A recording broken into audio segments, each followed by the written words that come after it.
भक्तों का हार्दिक स्वागत। कल हमने चर्चा की थी कैसे श्रीमद् भागवतम के अंतर्गत ये सबसे बड़ी प्रार्थना है। सबसे पहले ही स्कंद में, इसके पहले ज़रूर अर्जुन ने एक दो श्लोक प्रार्थना भगवान को अर्पण की और उत्तरा माता ने भी, लेकिन सबसे बड़ी 26 श्लोक वाली यही प्रार्थनाएं हैं महारानी कुंती की, जो भगवान की यशस्वी शक्ति है।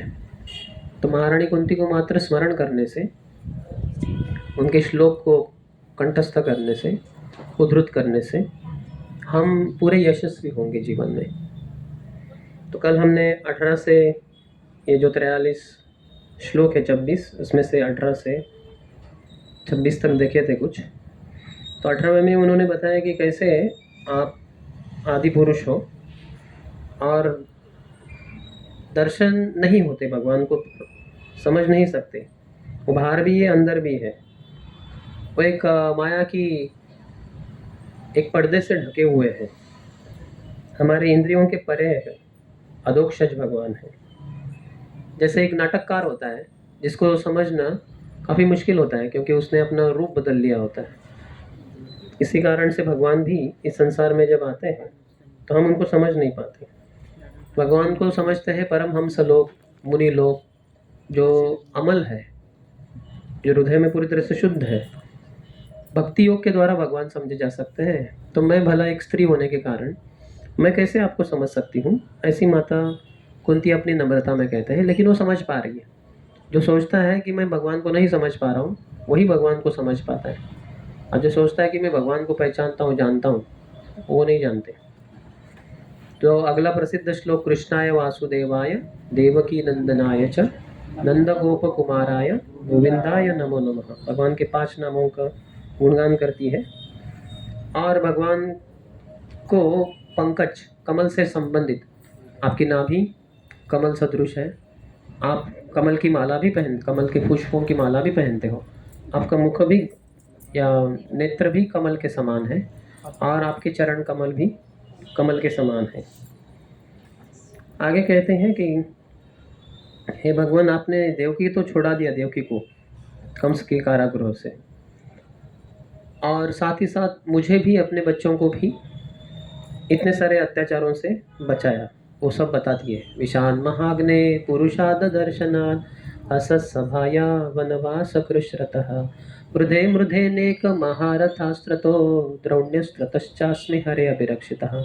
विष कैसे पिलाया गया था, खिलाया गया था छोटे भीम को, लेकिन उनकी रक्षा ही हुई भगवान के द्वारा। उनको वारणाव्रत में जलाने का प्रयास किया पांडवों को कुंती के साथ, वहाँ भी भगवान ने उनको बचा लिया। और फिर वन में अदर्शन, पुरुषार्थ दर्शन, जो मांस भक्षी या फिर नर भक्षी ऐसे राक्षस थे, जैसे हिडिंब थे, बकासुर थे, कैसे भगवान ने उनकी उस स्थिति में रक्षा की। असत सभाया, द्रौपदी का जहाँ वस्त्रहरण करने का प्रयास किया गया कुलवधू होने के बाद भी, तो भगवान ने साड़ी के रूप में आविर्भूत होकर माता द्रौपदी की लाज बचाई। वन में जब दुर्वासा इत्यादि आए और उन्होंने समस्या खड़ी कर दी, भूख लगी है करके, तब जब अक्षय पात्र से माता द्रौपदी आहार कर चुकी थी और उसको धोकर उल्टा रख दिया था, दूसरे दिन सूर्योदय तक कुछ नहीं आने वाला था, उस समय वो आए थे, लेकिन भगवान ने उनकी रक्षा की। और जब महाभारत का युद्ध हुआ तो बड़े बड़े दिग्गज थे, वो महारथी थे, दुर्योधन, दुशासन, कृपाचार्य, द्रोणाचार्य, भीष्म, कर्ण, तो इनके बीचों बीच पांडव पूरी तरह से सुरक्षित रहे।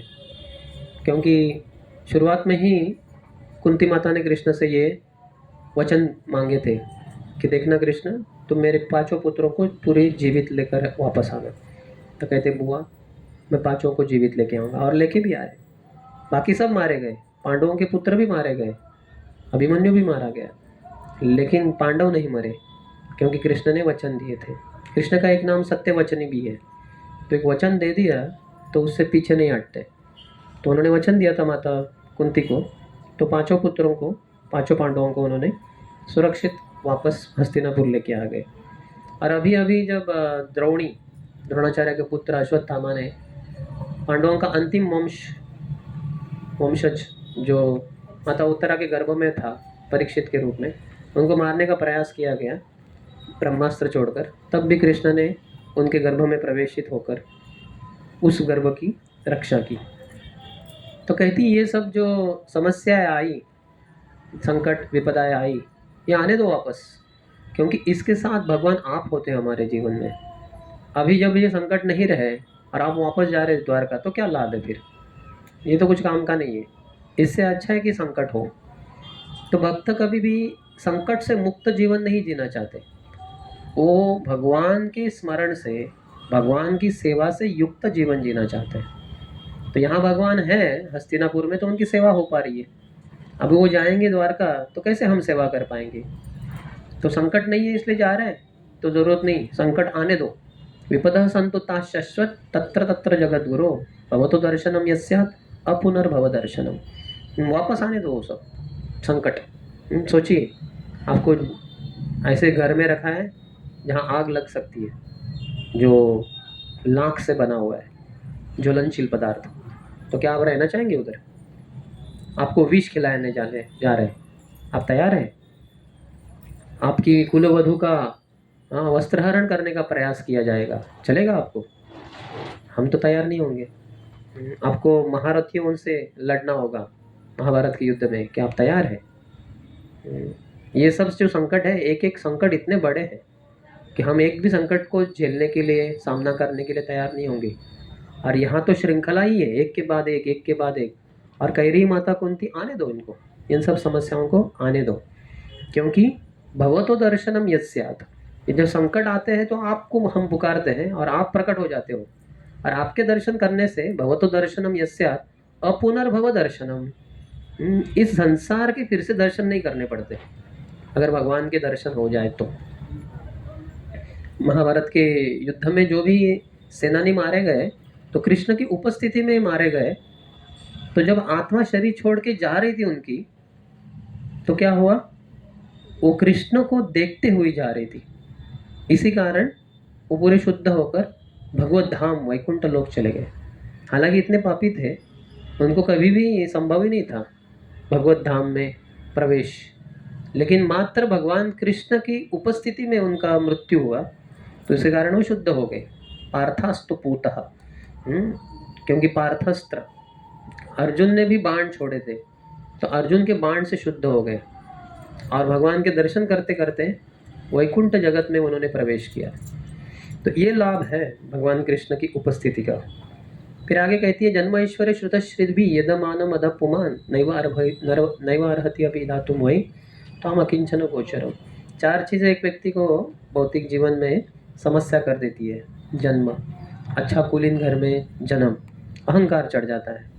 ऐश्वर्य, बहुत संपत्ति हो तो उससे भी अहंकार चढ़ जाता है। श्रुत, बहुत बुद्धिमान हो, तथाकथित भौतिक बुद्धि, तो व्यक्ति को अहंकार चढ़ जाता है। या शारीरिक सौंदर्य हो तो उससे भी व्यक्ति को अहंकार चढ़ जाता है। यदमानम अध पुमान नैव अर्हति अभिदातुम वै, तो ऐसा व्यक्ति भगवान को सच्चे दिल से नहीं पुकार सकता। त्वम अकिंचन गोचरम, क्योंकि आप अकिंचनों के द्वारा ही जाने जा सकते हो। बहुत धन रखकर भगवान को पुकारा जाना बहुत मुश्किल है, क्योंकि व्यक्ति वो धन से शक्ति प्राप्त करता है, न कि भक्ति से। तो इसलिए प्रायः काफ़ी भक्त गरीबी रहते हैं, क्योंकि गरीबी में भगवान को पुकारना बहुत आसान हो जाता है। तो ये फीवर है, एक बुखार है ये, जन्म ऐश्वर्य श्रुत श्रीभी, चार चीज़ें ये भौतिक जीवन में बुखार जैसे है। जैसे एक बार एक घर की स्वामिनी थी, मालकिन, एक स्त्री, और उसकी एक नौकरानी थी, गरीब थी बेचारी। ऐसे हुआ एक बार दोनों को बुखार चढ़ गया, स्वामिनी भी बुखार उसको, और जो सेविका है, नौकरानी है, उसको भी बुखार। तो डॉक्टर वैद्य आए और उन्होंने चेक किया मालकिन को, बोले हाँ आपको बुखार है, करीबन 100 तक आपको बुखार है, तो आपको ऐसे ऐसे पथ्य लेना चाहिए इत्यादि इत्यादि। फिर बाद में उन्होंने नौकरानी का पल्स जो है टेस्ट किया, बोले इनको तो अधिक बुखार है, 102 बुखार है इनका। हाँ, मालकिन से 2 ज़्यादा है। तो मालकिन बोली ऐसे कैसे हो सकता है, मैं मालकिन हूँ, मेरा बुखार ज़्यादा होना चाहिए। ऐसे कैसे, कुछ तो खिलाओ मुझे, मेरा 103 104 कर दो, क्योंकि मैं मालकिन हूँ ना। तो ये मूर्खता है। बुखार ज़्यादा नहीं होना चाहिए, वो कम होना चाहिए, 98.6। तो 100 भी है तो ज़्यादा ही है, 102 तो ज़्यादा ही हो गया, 103 104 तो बहुत ही ज़्यादा हो गया, मृत्यु पास में आ सकती है बुखार ज़्यादा हो गया तो तो कम करना चाहिए ये बुखार। तो जन्म ऐश्वर्य श्रुत श्री भी ये हमारे लिए एक तरीके से अच्छे नहीं है। अच्छा है कि हम गरीब रहे, ये 4 चीज़ें न रहे, जिससे कि भगवान को पुकारना बहुत आसान हो जाता है। बहुत समृद्धि में भगवान को पुकारना मुश्किल हो जाता है। इसलिए वो कुछ तो हिंदी में कहावत है, दुख में हरि भजे, सुख में भजे कौन। यदि सुख में हरि भजे तो दुख काहे का होए। तो दुख में हरि को भजन करना बहुत आसान होता है, लेकिन सुख में नहीं। तो इसलिए अच्छा है कि हम एक तरीके से गरीब रहें। इसलिए परंपरागत ब्राह्मण अपने आप को गरीब रखते थे। वैसे भृगु मुनि के द्वारा श्राप भी है, क्योंकि जब ब्रह्मा विष्णु महेश में कौन सर्वश्रेष्ठ है, ये कार्य जब भृगु मुनि को सुपूत किया था तो ब्रह्मलोक गए।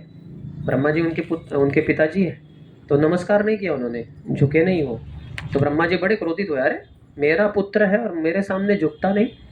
तो आंखों के द्वारा वो क्रोध प्रतीत हुआ। तो भृगु समझ गए ये तो सर्वश्रेष्ठ नहीं, क्रोध के वशीभूत है। बाद में कैलाश में गए तो शिव जी उनके भाई है, तो शिव जी आए, अरे भैया भृगु आ जाओ, गले लगते हैं। तुरंत भृगु कहे ची ची ची ची ची, क्या गंदे हो एकदम, राख लगी हुई शरीर में, मुझे छूना मत, शर्म नहीं आती, मुझे स्पर्श करने चले हो। तो तुरंत शिव जी क्रोधित हुए, त्रिशूल निकाला और मारने पे तुले थे भृगु को। तो पार्वती ने उनको रुका, अरे पतिदेव क्या कर रहे हैं, आपके तो भाई है, ऐसा मत कीजिए, छोड़ दीजिए। तो शिव जी कैसे तो शांत हो गए। तो भृगु समझ गए शिव जी भी सर्वश्रेष्ठ नहीं है। फिर बाद में गए वैकुंठ में, भगवान शयन कर रहे थे अनंत शेष के ऊपर, आंखें बंद थी, माता लक्ष्मी उनके चरणों में उनके पाद संवाहन कर रही थी, मालिश कर रही थी। तो भृगु मुनि ने जाकर ऊपर जोर से उनकी छाती पे लात से प्रहार किया, ठाड़। तो भगवान ने आंखें खोली, क्या हुआ। जब भृगु महर्षि आए तो उनके चरणों को महाराज भगवान ने हाथ में लिया और मालिश करना शुरू किया कि हे भृगु महर्षि, मेरी छाती तो पत्थर के समान कठोर है और आपके चरण कमल तो काफ़ी मृदु मुलायम है, आपको क्षति हुई होगी, तो मैं मसाज कर देता हूँ। तो भृगु महर्षि समझ गए ये हो ना हो, यही साक्षात सर्वश्रेष्ठ यही है, विष्णु है। ब्रह्मा से भी बढ़कर विष्णु है, शिव जी से भी बढ़कर विष्णु है। तो शिव जी ने जो भगवान ने जो लात स्वीकार की तो वो भी भगवान के छाती में वक्षस्थल पे है। लेकिन लक्ष्मी माता को बड़ा क्रोध आया कि ये ब्राह्मण की ऐसी मजाल, ऐसी हिम्मत कि मेरे सामने मेरे ही पति को लात मारे छाती पे। तो इसलिए उन्होंने शाप दे दिया सभी ब्राह्मणों को कि ये गरीब हो जाएंगे, लक्ष्मी की कृपा नहीं रहेगी ब्राह्मणों के ऊपर। तो इसलिए ब्राह्मण प्रायः गरीब रहते हैं, प्रायः, जरूर नहीं कि हर कोई गरीब रहेगा, लेकिन प्रायः ब्राह्मण गरीब रहते हैं। तो इस तरह से हमें अपने आप को गरीब रखना चाहिए। ये संपत्ति भी हो, जन्म ऐश्वर्य श्रुत श्री भी हो, तो अहंकार नहीं होना चाहिए, नहीं तो कुछ फायदे का नहीं। Pride comes before A fall, पतन के पहले अहंकार आता है। जिसका अहंकार चढ़ गया उसका पतन निश्चित है। अहंकार भी एक पतन है, जो सूक्ष्म पतन है, और अहंकार के बाद जो आता है उसमें उसको स्थूल पतन कहते हैं। लेकिन अहंकार ही पतन है, सूक्ष्म पतन है। तो इसलिए अहंकार नहीं होना चाहिए। विद्या विनय संपन्ने ब्राह्मणे गविहस्तिनि शुनि चैव स्वपाके च पंडितः समदर्शिनः। विद्या विनय संपन्ने, तुरंत भगवान कहते हैं अगर किसी में विद्या है तो उसका लक्षण क्या है, कैसे समझेंगे किस में विद्या है। कुछ विद्या मीटर होता है क्या, जैसे थर्मामीटर होता है, कितना टेम्परेचर है हम चेक कर सकते हैं, तो क्या विद्या मीटर होता है? बीटेक किया इसने, इसका एमटेक हो गया, इसका तो पीएचडी हो गया। ऐसे नहीं, विनयता से, नम्रता से समझ में आता है किसकी कितनी विद्या है। विद्या विनयेन शोभते, विद्या ददाति विनयम। विद्या से विनय आता है, नम्रता आती है। अहंकार विमूढ़ आत्मा, भगवान तुरंत कहते हैं जो मूर्ख है वो अहंकारी बनेगा। कितने जगह पे भगवान जो भी बताना चाहते हैं तुरंत उसका एक लक्षण भी बता देते हैं। सबसे पावरफुल प्रचारक है भगवान कृष्ण। जो गीता बोली है बहुत शक्तिशाली है, बहुत, हर एक शब्द बहुत ही विशेष है। तो कितने जगह पे उसका प्रतिपादन होता है। तो आइए आगे से चर्चा करते हैं 27 से। मेरे पीछे दोहराइए। नमो अकिंचन वित्ताय निवृत्त गुणवृत्तये आत्मा रामाय शांताय कैवल्य पतये नमः। अभी फिर से अकिंचन वित्त कह रही है माता कुंती। पहले कहा था त्वम अकिंचन गोचरम, आप अकिंचनों के द्वारा, जिनके पास कुछ संपत्ति नहीं है, भौतिक संपत्ति नहीं है, उनके द्वारा जाने जाते हो। और यहाँ कह रही है नमो अकिंचन वित्ताय, आप उनकी संपत्ति हो जिनकी कोई संपत्ति नहीं है। अगर आपको भगवान को अपनी संपत्ति बनाना है तो इस संसार की संपत्ति के पीछे नहीं भागना चाहिए। इस संसार की संपत्ति के पीछे भागेंगे तो समस्या हो जाएगी। क्योंकि प्रभुपाद का फेमस स्टेटमेंट है, Krishna consciousness and sense gratification go ill together. Krishna भावना और इंद्रिय तृप्ति साथ में नहीं जाती। मैं आग को बढ़ाना चाहता हूँ और साथ ही साथ उसमें पानी डाल रहा हूँ, क्या आग बढ़ेगी? नहीं। तो पानी नहीं डालना चाहिए अगर आग बढ़ानी है तो उसी तरह से भक्ति की आग को बढ़ाना है तो इंद्रिय तृप्ति के पानी से उसको बुझाना नहीं चाहिए। नहीं तो भक्ति की अग्नि कम कम होती जाएगी, मिट जाएगी वो। इसलिए इंद्रिय तृप्ति नहीं करनी चाहिए, काम की तृप्ति के लिए नहीं प्रयास करना चाहिए। काम और प्रेम दो विरुद्ध है। आत्मेंद्रिय प्रीति वांछा तारे बोली काम, कृष्णेंद्रिय प्रीति इच्छा धरे प्रेम नाम। श्री कृष्णदास कविराज गोस्वामी श्री चैतन्य चरितामृत के अंतर्गत आदि लीला के चौथे अध्याय में बताते हैं काम और प्रेम में क्या अंतर है। ये गोपियों का कृष्ण के प्रति प्रेम और इस संसार का जो लोगों का काम है इसमें अंतर बता रहे हैं। काम की तुलना सोने से की है, प्रेम की तुलना सोने से की है और काम की तुलना लोहे से की है। अभी दोनों मेटल्स है, धातु है। समझिए आपने 10 किलो आपको लोहा दिया हमने, अब बेचेंगे तो आपको कितना पैसा मिलेगा? 2, 4, 5, 10 हज़ार में मिल जाएंगे। आपको 10 किलो सोना मिला, अभी 10 किलो सोना बेचेंगे तो कितना रुपया मिलेगा? 1 तोला कितना? 1.5 लाख का है। हाँ, तो 1 तोला सिर्फ 10 ग्राम है, 10 ग्राम का 1.5 लाख के ऊपर है। तो 10 किलो सोना होगा तो कितना करोड़ों अरबों रुपए हो जाएंगे आपके पास। तो लोहा और सोना दोनों धातु है लेकिन ज़मीन आसमान का अंतर है। 10 किलो लोहे से आपको 5-10 हज़ार मिलेंगे लेकिन 10 किलो सोने से आपको करोड़ों रुपए मिल जाएंगे। तो उसी तरह से प्रेम से भगवान कृष्ण की प्राप्ति होती है और काम से इस संसार का तथाकथित भोग वांछा की प्राप्ति होती है। आत्म इंद्रिय प्रीति वांछा तारी बोली काम, अपने खुद के इंद्रियों की तृप्ति की इच्छा, इसको काम कहते हैं। और कृष्णेंद्रिय प्रीति इच्छा, कृष्ण की इंद्रियों की प्रीति संतुष्टि, इसकी इच्छा को प्रेम कहते हैं। तो काम और प्रेम में कुछ ज़्यादा अंतर नहीं है। किसकी इंद्रियों की संतुष्टि की इच्छा है, बस इतना ही अंतर है। दोनों में इच्छा है, दोनों में इंद्रियों की, दोनों में संतुष्टि की इच्छा है, दोनों में इंद्रियों की संतुष्टि की इच्छा है। लेकिन किसके इंद्रियों की? खुद के इंद्रियों की संतुष्टि की इच्छा है तो काम कहलाया जाता है, लेकिन कृष्ण की इंद्रियों की संतुष्टि की इच्छा है तो प्रेम कहलाया जाता है। परम पूज्य राधानाथ स्वामी महाराज कहते हैं Krishna consciousness means to take oneself out of centre and to keep Krishna there. Krishna भावनामृत यानी अपने आप को केंद्र से बाहर निकालना और कृष्ण को केंद्र में रखना। तो कृष्ण को केंद्र में रखना है बस। जैसे गृहस्थ आश्रम यानी क्या होता है, पति पत्नी बच्चे माता पिता जो भी है, तो घर का केंद्र होता है कृष्ण। तो वो आश्रम कहला जाता है, नहीं तो वो गृहस्थ, वो वो गृहस्थ आश्रम नहीं होता, वो वन बन जाएगा।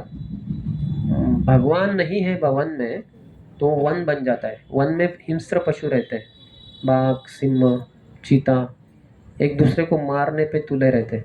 तो वैसे ही घर में पति पत्नी को मारने के लिए तैयार हो जाएगी, पत्नी पति को मारने को तैयार हो जाएगी। या फिर वो दोनों बच्चों को मारने के लिए तुल जाएंगे, अबॉर्शन कर देंगे बच्चों का। या बच्चे माता पिता को मारने के लिए तैयार हो जाएंगे प्रॉपर्टी के कारण। या फिर बूढ़े हो गए, अरे हटा दो इनको बाहर, भेज दो इनको वृद्धाश्रम में। तो ऐसे वन के हिंस्र पशु जैसे बन जाएंगे अगर घर के केंद्र में कृष्ण नहीं है तो प्रेम चला जाएगा और काम रह जाएगा और समस्या हो जाएगी। तो इसलिए नमो अकिंचन वित्ताय, आप जो अकिंचन है उनकी संपत्ति हो, निवृत्त गुणवृत्तये, जो इस संसार के क्रिया और प्रतिक्रिया से मुक्त है, भौतिक संसार के जो 3 गुण है, सत्वगुण, रजोगुण, तमोगुण, उससे जो मुक्त है, आप उनके हो, उनके द्वारा समझे जा सकते हो। आत्मा रामाय, आत्माराम जो होते हैं, या भगवान स्वयं भी आत्माराम है, अपने आप में आराम लेने वाले आत्माराम। ये बहुत मुश्किल होता है, हमारी इंद्रियां बाहर की तरफ दौड़ती है, आंखें देखना चाहती है, अरे उधर क्या है, चलो आगरा जाते हैं, ताजमहल देखेंगे। अरे क्या जाना है इतना दूर, इधर ही रहो ना जटनी में। नहीं, थोड़ा घूम फिर के आएंगे, थोड़ा गेटवे ऑफ इंडिया देख के आएंगे, दिल्ली में, मुंबई में। या चलो पेरिस जाते हैं, आईफेल टावर देखेंगे। या न्यूयॉर्क जाते हैं, स्टैचू ऑफ लिबर्टी देखेंगे। या इधर जाएंगे, उधर जाएंगे। तो आँखों के लिए, सुंदर दृश्यों के लिए आँखें इधर उधर भागती रहती है। और नाक खुशबू वाले पदार्थ, सेंट, डिओड्रेंट, कोलोन बहुत फेमस ब्रांड है, तो उसको लोग लगाते हैं। इसका सब एंटीडोट भी है। इसलिए हम देखते हैं नरसिंह आरती के समय इस्कॉन मंदिर में भगवान को अत्तर अर्पण किया जाता है और सब भक्तों को लगाया जाता है और अच्छा लगता है। तो नहीं तो हम कोलोन को लगाते बैठेंगे इधर उधर। तो ऐसे मूर्खता करते बैठेंगे। और फिर जीवा के लिए स्वादिष्ट पदार्थ, अमेरिका में एक समय स्वादिष्ट पदार्थ खाने के लिए व्यक्ति 3 घंटा लगातार गाड़ी चलाकर जाता है, हाई स्पीड से, सैकड़ों किलोमीटर दूर 3 घंटा गाड़ी चलाकर। एक समय होता है, उस समय एक खाद्य पदार्थ खाने के लिए इतना दूर जाता है। देखिए जीवा कितना खींचती है। क्या इधर भी होता है ना वो गोलगप्पा या मालपुआ, श्रीखंड, या फिर बंगाल में जाएंगे तो रसगुल्ला, रसमलाई। हाँ, लोग दूर दूर तक भागते हैं खाद्य पदार्थ खाने के लिए, जीवा खींचती है बहुत। तो इसलिए कहा है हर व्यक्ति की 6 पत्नियां हैं। अभी हम तो ब्रह्मचारी है, तो हमारी 6 पत्नियां हैं।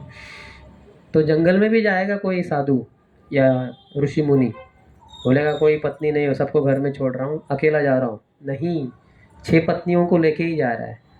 वो कौन 6 पत्नियां हैं?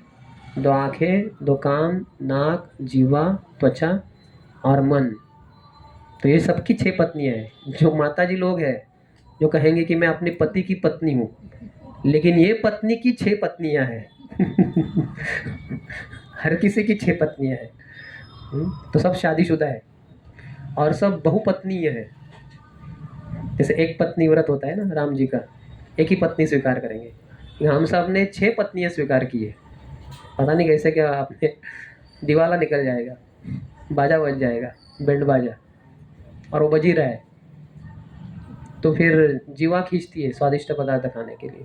और त्वचा भी बहुत अच्छा, ठंडी में गर्म पानी को हाथ लगाए, गर्मी में ठंडा पानी को हाथ लगाने को मिले। तो ऐसे हमारी इंद्रियां भागती रहती है। तो भगवान आत्माराम है, अपने आप में संतुष्ट है।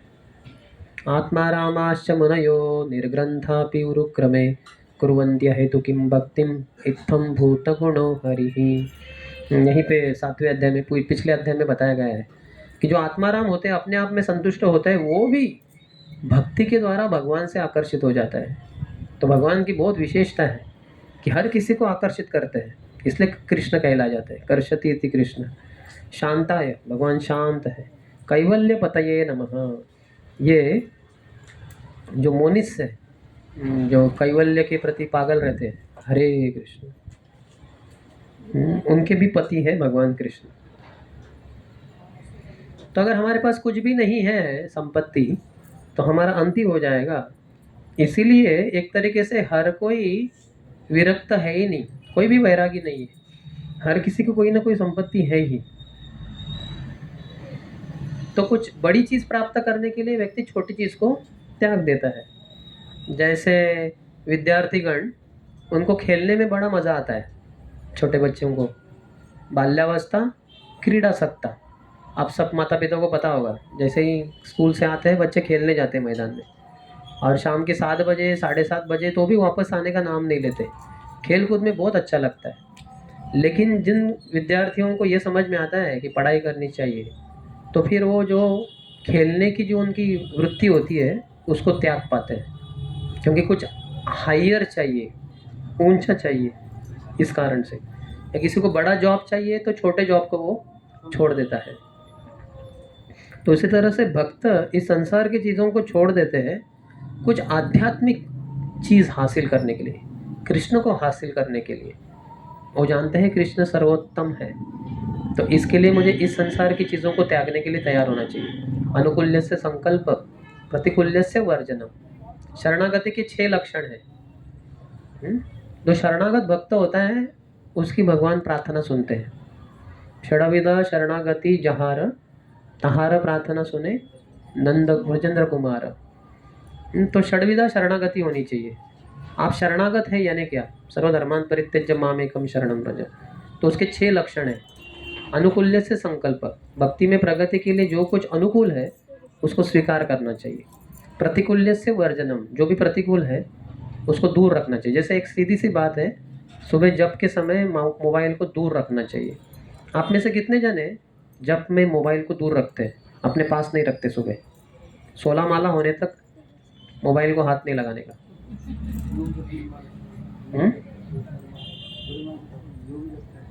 अच्छा, गुरु महाराज के साथ झूम, उतना चलेगा तो झूम मत जाना घूम मत जाना। ये तो गुरु महाराज के नाम से गुरु महाराज रह गए झूम में और हम घूम गए, कहीं और चले गए मोबाइल के साथ, यूट्यूब चैनल देखते बैठ गए। तो ऐसा नहीं होना चाहिए। तो प्रतिकूल्य से वर्जनम। फिर रक्षिष्यति इति विश्वासो, पूरा विश्वास कि भगवान रक्षा करेंगे, मुझे डरने की कोई ज़रूरत नहीं है।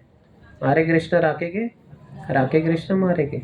कृष्ण मेरी रक्षा करना चाहते हैं तो कोई मुझे मार नहीं सकता, और कृष्ण मुझे मारना चाहते हैं तो कोई मेरी रक्षा नहीं कर सकते।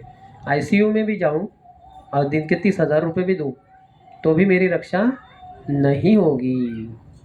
उल्टा आईसीयू का लॉन्ग फॉर्म क्या है? यमदूत आके उधर कांच के बाहर खड़े हैं और कहते हैं आई सी यू, मैं तुम्हें देख रहा हूँ, 5 मिनट के बाद मैं तुम्हें लेके जाऊंगा। सब कांच के दरवाजे बंद है, लेकिन मैं कांच में से घुस चला जाऊंगा, कांच तोड़ूंगा नहीं। ऐसे ही कांच में से प्रवेश करते हैं यमदूत होते हैं, कांच में से ऐसे ही प्रवेश करते हैं। उनको कुछ ऐसे दीवार वगैरह कुछ ऐसा बाधा नहीं डालती। तो आईसीयू वगैरह कुछ काम का नहीं है, अभी भगवान की भक्ति करनी चाहिए। तो फिर रक्षति इति विश्वासो गोपतृत्व वर्णम तथा, कृष्ण मेरे मेंटेनर है, मेरे पालन करता है, ये पूरा विश्वास होना चाहिए। अमितव नित्य दास जानिनु ये बार, हमारा पालन भार एक होनो तुम्हारा।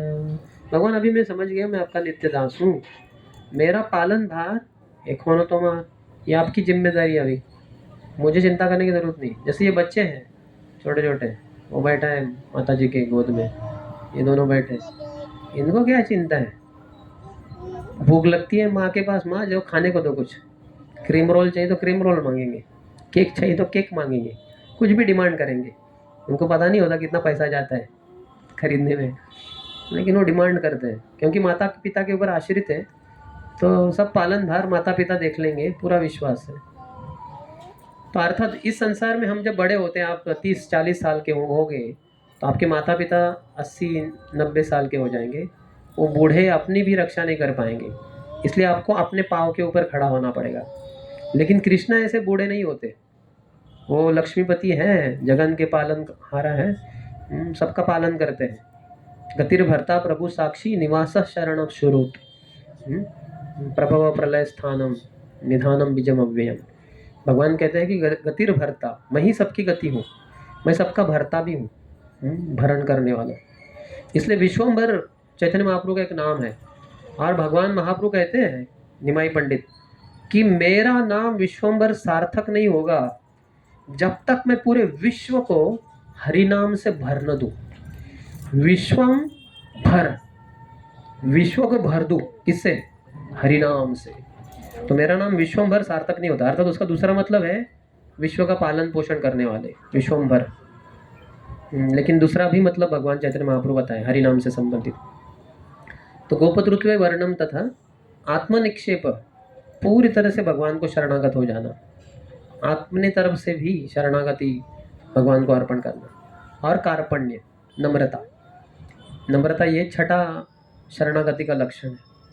अगर आप शरणागत हैं और अहंकारी है, आप शरणागत नहीं है, खाली नाम का आपका शरणागति है, दिखावा है, ढोंग है, ढोंग, भक्ति नहीं है वो, शरणागति नहीं है वो। नम्रता होनी चाहिए। आत्मनिक्षेप कार्पण्य षड्विधा शरणागति, ये षड्विधा 6 प्रकार की शरणागति के लक्षण हैं। तो भगवान को प्राप्त करने के लिए भक्त कुछ भी छोड़ने को तैयार होते हैं। तो सनातन गोस्वामी के बारे में बताया गया है कि एक शिव जी के उपासक थे, उन्होंने शिव जी की बहुत अच्छे से आराधना की, शिव जी प्रसन्न हुए, प्रकट हुए, बोले भक्त क्या चाहिए, मांगो, जो चाहिए दूंगा। तो बोले आप ही बताइए कि क्या मेरे लिए उत्कृष्ट रहेगा।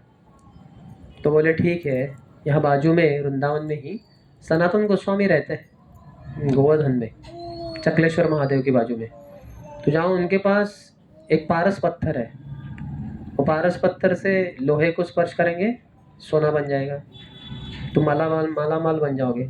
तो बड़ा खुश हुआ, आया सनातन गोस्वामी के पास, बाबा बाबा आपके पास क्या पारस पत्थर है? बोले हाँ है। तो मुझे दीजिए। बोले वो कचरे के डब्बे में है। कचरे के डब्बे? सोचिए आपके पास हीरा है कि आप कचरे के डब्बे में रखोगे? अर्थात सुरक्षा रखने के लिए शायद करोगे आप, लेकिन जब भी आपकी पत्नी कचरे के डब्बे को फेंकने जाएगी, रुक, क्या कर रही है मूर्ख? अरे क्या हुआ स्वामी, कचरे को फेंक रही? नहीं, थोड़ा तो बाजू में हट, वो हीरे को निकाल के रखता हूँ।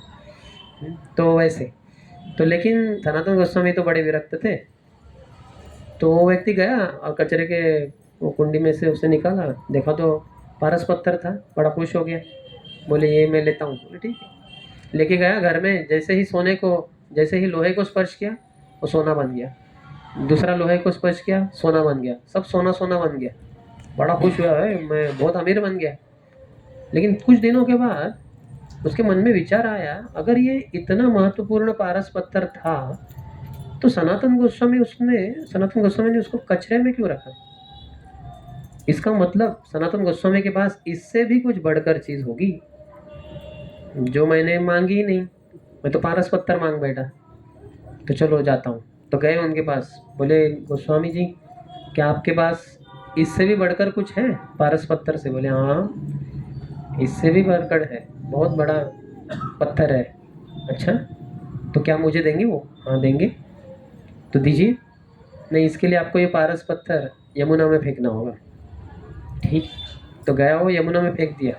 देखिए पारस पत्थर जो अभी तक उसने कितना सारा सोना प्राप्त किया था, फेंक दिया। इसको कहते हैं साधु श्रद्धा, एक साधु के ऊपर श्रद्धा। तो उसको श्रद्धा थी, तो आ गया वापस। बोले हाँ मैं आ गया, बताइए क्या वो बड़ा पत्थर है आपके पास, पारस पत्थर से बढ़कर? तो सनातन गोस्वामी ने कहा हरे कृष्णा कृष्णा कृष्णा हरे हरे, हरे राम राम राम हरे हरे। बस हरि नाम, ये सबसे बड़ा पारस पत्थर है। पारस पत्थर से भी ज़्यादा चिंतामणि है ये। हाँ, तो नाम चिंतामणि कृष्ण चैतन्य रस विग्रह पूर्ण शुद्धो नित्य मुक्तो अभिन्नत्व नाम नामिना। नाम चिंतामणि कृष्ण, ये चिंतामणि स्टोन है। तो पारस पत्थर तो इस संसार का है, सोने को यानी लोहे को सोने बना देता है, लेकिन चिंतामणि उस संसार का पत्थर है, और वो चिंतामणि से आपकी सभी इच्छाएं पूर्ण होती है। जैसे कल्प वृक्ष होता है, आपकी सभी इच्छाओं को पूर्ति करेगा। एक सामान्यतः वृक्ष जो होता है, आम का पेड़, इधर आजू बाजू में किधर तो आम का पेड़ है, 2-3 पेड़ है, बहुत आम लगे उसमें, कच्चे आम। तो आप जाके उसको बोलेंगे एक 10-15 कच्चे आम दे दो, तो दे देगा वो, क्योंकि है उसके पास। लेकिन उस आम के पेड़ से बोलोगे कि एप्पल दे दो, सेब दे दो, बोलेंगे सेब तो हम नहीं दे सकते। तो उस तरह से, लेकिन कल्प वृक्ष आपको कोई जो चीज़ आपकी इच्छा है सब पूर्ति कर सकते हैं। वैसे हरि नाम ये चिंतामणि है, ये आपकी सभी इच्छाओं को पूर्ति कर देगा। तो इसलिए उस भक्त को हरिनाम ही प्राप्त हो गया। तो सनातन गोस्वामी ये बताना चाहते थे कि अगर हमें भगवान चाहिए तो इस संसार की चीज़ों को छोड़ने को भी आना चाहिए। हम कहेंगे इस संसार में भोग भी करना है मुझे और भगवान भी चाहिए, तो दोनों साथ साथ कैसे मिलेंगे? भोगेश्वर प्रसक्तानाम तया अपरुत चेतसाम व्यवसायत्मिका बुद्धि समाधो न विधीयते। भोग और ऐश्वर्य से जो आसक्त है उसकी बुद्धि हर ली जाती है, और फिर वो भगवान की भक्ति निश्चलता से बिना किसी व्यवधान के कर नहीं पाएगा। इसलिए बहुत महत्वपूर्ण है, सनातन गोस्वामी दिखा रहे हैं हमें कि हालांकि सब कुछ आध्यात्मिक तरीके से देखा जा सकता है, लेकिन फिर भी कैसे हमें आध्यात्मिक दृष्टि यानी इस संसार की चीज़ों के प्रति आकर्षण भी नहीं होना चाहिए। तो भौतिक जीवन के प्रति आकर्षण ये हमारे भक्ति में बड़ी बाधा है। जितना इस संसार के प्रति आकर्षण रहेगा उतना उस संसार के प्रति आपका आकर्षण नहीं है, ये पूरा निश्चित हो जाता है। इसलिए इस संसार की किसी भी चीज़ से आकर्षित नहीं होना चाहिए, आसक्त नहीं होना चाहिए। वो चीज़ें हो सकती है आजू बाजू में, लेकिन वो मात्र भगवान की सेवा के लिए इस्तेमाल करना है। उसको वैसे त्याग नहीं करना है, उसको फल्गु वैराग्य कहते हैं। रूप गोस्वामी बताते हैं श्री भक्ति रसामृत सिंधु में, प्रापंचिकतया बुद्ध्या हरि संबंधी वस्तुनः मुमुक्षु भी परित्यागो वैराग्यम फल्गु कथ्यते। गया में एक नदी है, फल्गु नदी। अगर आप गया गए हैं तो नदी के पात्र में ऐसा पानी बहुत ही कम है, उसको फल्गु नदी कहते हैं। तो वहाँ से ही फल्गु वैराग्य शब्द आया है। प्रापंचिकतया बुद्धिया, ये प्रापंचिक है यानी इस संसार का है, भौतिक है, इसको भगवान की सेवा में नहीं लगा सकते, ये बताकर उसको त्याग देना। हरि संबंधी वस्तु ना, हरि से संबंधित जो वस्तु है हरि के संबंध में लगाई जा सकती है।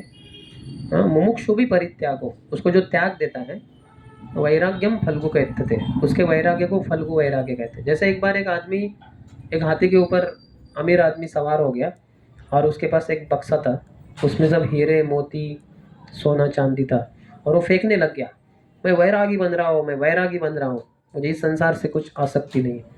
तो बहुत सारे बेवड़े वगैरह लोग आ गए, शराब पीने वाले, और वो सब उठा लिए सब हीरे मोती, और वो क्या करेंगे, शराब की दुकान में जाके शराब ही पिए उन लोगों ने। तो इसका पाप और बढ़ गया। तो इस प्रकार के वैराग्य को असली वैराग्य नहीं माना गया है, ये फल्गु वैराग्य है। तो असली वैराग्य यानी भगवान के लिए उस चीज़ को लगाना। वैराग्यम युक्तम वैराग्यम उच्यते ऐसे कहते हैं। तो भक्तों के लिए अकिंचन शब्द 2 बार आया है। किंचन यानी सब कुछ, तो अकिंचन यानी कुछ भी नहीं, जिसकी कुछ भी संपत्ति नहीं है उसको अकिंचन भक्त कहते हैं।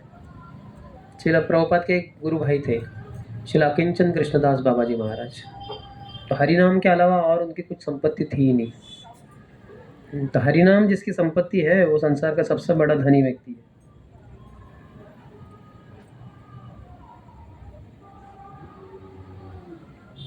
भगवान का इस संसार से कुछ प्रत्यक्ष रूप से संपर्क नहीं है, इसलिए प्रकृति के 3 गुणों से भी भगवान आसक्त नहीं है,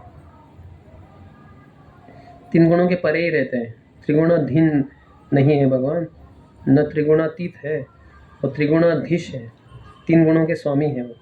आपने भगवगीता में वो फोटो देखा है कि एक कोयले के खान में 2 मजदूर, क्या कहते हैं, मजदूर, वो काम कर रहे हैं फावड़ा वगैरह लेकर, और उनके हाथ पांव बांधे गए हैं, और ऊपर कौन है, 3 देवियाँ है।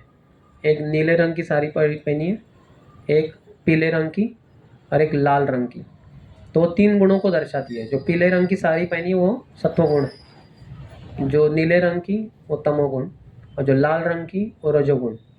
तो ये 3 देवी है, हर किसी को वो नियंत्रित करती है। लेकिन इसके ऊपर क्या दिखाया है, भगवान कृष्ण बांसुरी बजा रहे, वो त्रिगुणों के भी स्वामी है। तो भगवान के जन्म और कर्म दिव्य है, ये जो जानता है पूरी तरह से अच्छे से तत्वतः, त्यक्त्वा देहम पुनर्जन्म नैति, उसको जन्म मृत्यु के बाद फिर से जन्म नहीं लेना पड़ेगा। तो इसलिए भगवान के जन्म और कर्म को समझने के लिए हमें भागवतम का 10वीं स्कंद पढ़ना चाहिए, श्रवण करना चाहिए। इसलिए प्रभुपाद ने कृष्ण ग्रंथ दिया है, जिससे कि भगवान की 90 अध्याय है, 90 लीलाएं, वो हम सब पढ़ पाए। कितने जनों ने कृष्ण ग्रंथ पढ़ा है पूरा? हाथ ऊपर कीजिए। 1 2 3 पढ़ा है आपने? ऐसे कैसे हाथ ऊपर किया? प्रश्न जो पूछा है उसका ही उत्तर देना चाहिए ना। कितने जनों ने पढ़ा है कृष्ण ग्रंथ 90 अध्याय? 1 2 3 4 5 पढ़ा है आपने? हाँ, 90 चैप्टर्स पढ़े हैं क्या आपने? तो बाकी भक्तों ने भी पढ़ना चाहिए, नहीं तो कृष्ण के जन्म और कर्म दिव्य है कैसे समझेंगे हम? ऐसे ही हरे कृष्ण महामंत्र का जप करके वैकुंठ में जाएंगे शायद, लेकिन गोलोक वृंदावन में प्रवेश करने के लिए, विशेषकर रस में, भगवान के साथ, सख्य रस में, वात्सल्य रस में, माधुर्य रस में, तो उसके लिए ज्ञान की ज़रूरत है जो प्रभुपाद ने दिया है, अन्यथा समझ नहीं पाएंगे कृष्ण को। तो इस भौतिक संसार में प्रकृति के ऊपर अपना प्रभुत्व जमाने की हमारी जो इच्छा है, इसके कारण हम फंस जाते हैं, 3 गुणों के अधीन बन जाते हैं।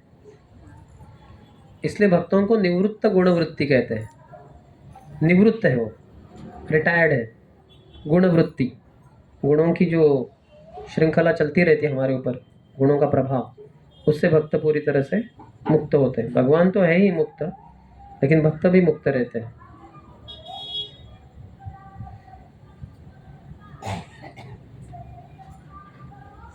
तो भगवान भक्तों की संपत्ति है और भक्त भगवान की संपत्ति है। हम यहाँ जब कृष्ण भावना भावित होने का प्रयास कर रहे हैं, कृष्ण गोलोक वृंदावन में पहले से ही भक्त भावना भावित है, हमेशा भक्तों के ऊपर ही स्मरण करते हैं।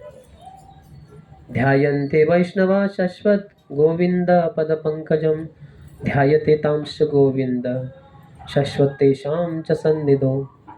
जो भक्त होते हैं हमेशा भगवान गोविंद के चरणों के ऊपर ध्यान करते हैं, और भगवान भी भक्तों के ऊपर ध्यान करते हैं, भक्तों के बाजू में ही रहकर भगवान का भक्तों का नित्य स्मरण करते हैं भगवान। जैसे जो बच्चा स्कूल में गया तो माँ घर में हमेशा बच्चे के बारे में सोचती है, और जो बच्चा स्कूल में बैठा है वो हमेशा माँ के बारे में सोचता रहता है। तो उस तरह से ही भगवान और भक्त का भी घनिष्ठ संबंध रहता है। ये भगवान के शुद्ध भक्त हैं, न कि मिश्रित भक्त। मिश्रित भक्त फिर उनमें कर्म वासना भी होती है, ज्ञान वासना होती है, योग की भी इच्छा होती है। ऐसे जो इससे मुक्त है, इसलिए हरेर नाम हरेर नाम हरेर नाम ही केवलम 3 बार क्यों कहा है? ये कर्म के द्वारा नहीं, योग के द्वारा नहीं, ज्ञान के द्वारा नहीं, सिर्फ भक्ति, और वो भी हरि नाम ही, इसलिए 3 बार कहा है। भगवान और भक्तों का घनिष्ठ संबंध रहता है। जैसे भगवान आत्माराम है, भक्त भी आत्माराम है। जो कैवल्य की आराधना करते हैं वो लोग ब्रह्म सायुज्य मुक्ति में विलीन होना चाहते हैं, यानी ब्रह्म ज्योति में विलीन होना चाहते हैं। तो वो वैकुंठ के बाहर ही रहेंगे। जो ब्रह्म ज्योति है वैकुंठ के बाहर है, तो वहाँ पे वो विलीन हो जाएंगे। लेकिन भक्त वो लोग वृंदावन में प्रवेश करते हैं, भगवान की लीलाओं में प्रवेश करते हैं, भगवान के लीलाओं में भगवान के साथ रममाण होते हैं। आगे 28 में कहते हैं, मन्ने त्वां कालम ईशानम अनादि निधनम विभुम समम चरंतम सर्वत्र भूतानां यन्मिथ कलिहि। हे भगवान, मैं सोचती हूँ कि आप शाश्वत काल हो, जो परम नियंत्रक हो, बिना शुरुआत के बिना अंत के, आप सब जगह पे व्याप्त हो। आपकी कृपा बरसाते समय आप सबको एक भाव से ही देखते हो। तो जो भी कुछ जीवों में अंतर दिखाई देता है, ये सिर्फ सोशल इंटरकोर्स है, सामाजिक आदान प्रदान के कारण है, अन्यथा भगवान भेदभाव नहीं करते। प्रभुपाद तात्पर्य में बताते हैं, कुंती देवी जानती थी कि कृष्ण उनके भतीजे नहीं है, न तो कोई एक सामान्य उनके परिवार वाले थे। कृष्ण पूर्ण पुरुषोत्तम भगवान है, सभी के हृदय में परमात्मा के रूप में स्थित है, और यही परमात्मा काल रूप भी कहलाया जाता है। ये काल रूप है। तो जैसे काल हमारे गति को नियंत्रित करता है, तो वैसे परमात्मा भी है। जब मृत्यु का समय आता है तो परमात्मा शरीर छोड़ के जाता है पहले, और परमात्मा चाहता है तो आत्मा चली जाती है, और फिर बाकी सब तो पंचमहाभूत में विलीन हो जाते हैं।